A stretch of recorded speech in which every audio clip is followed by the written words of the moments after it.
এত বড় মাছ দেখেন, হাত কেটে গেছে আমার।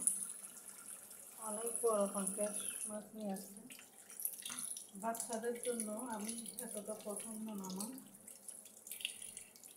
তো এখন রান্না করবো না মাথাটা। দেখুন একদম আমার দোনো হাত ধরে গেছে। ওইদিকে রুই মাছ আনছিল, তেলাপিয়া মাছ, এগুলা বাচ্চাদের জন্য ভাজি করবো। ওরা ভাজি করলে খায়, তাই আমি এখানে একে একে সবগুলো পরিষ্কার করে নিতেছি। এগুলা ডলবো, আবার বলবো যে এগুলো সব খেয়ে ফেলছে আল্লাহ না, এটা ডলা দেবো একটু।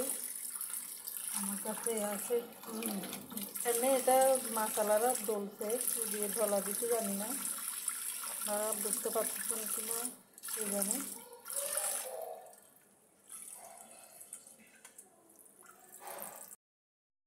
তো যখন ছোটোবেলায় ছিলাম, আমার মাছগুলা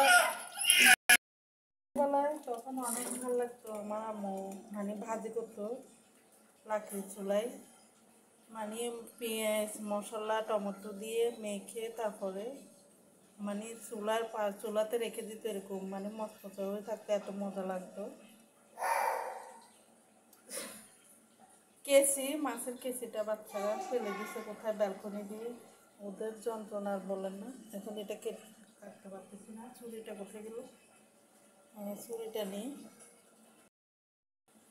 তো এগুলো তো ধোবো, আর এটা হচ্ছে মাছের কলিজা, একদম মুরগির কলিজার মতো মনে হচ্ছে না।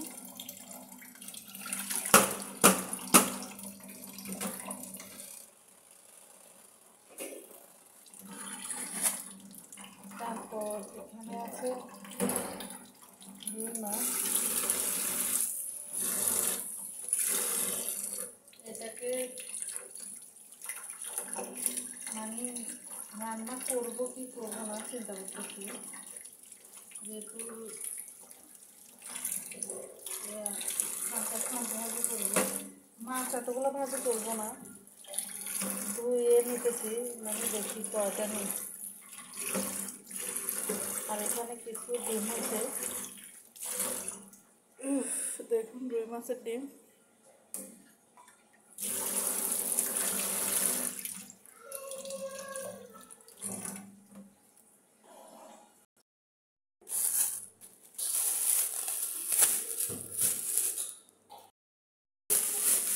তো এখানে আম আনছিল, এগুলোকে ম্যাঙ্গো আম বলে, আপনাদের ওখানে কী বলে জানি।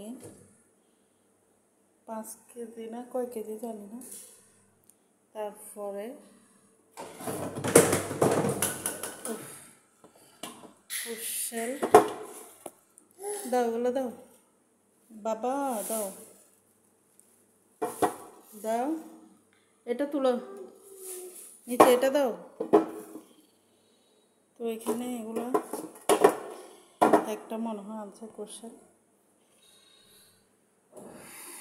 তো এটা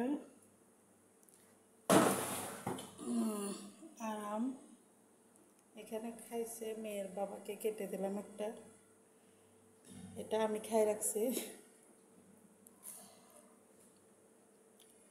অনেক মিষ্টি।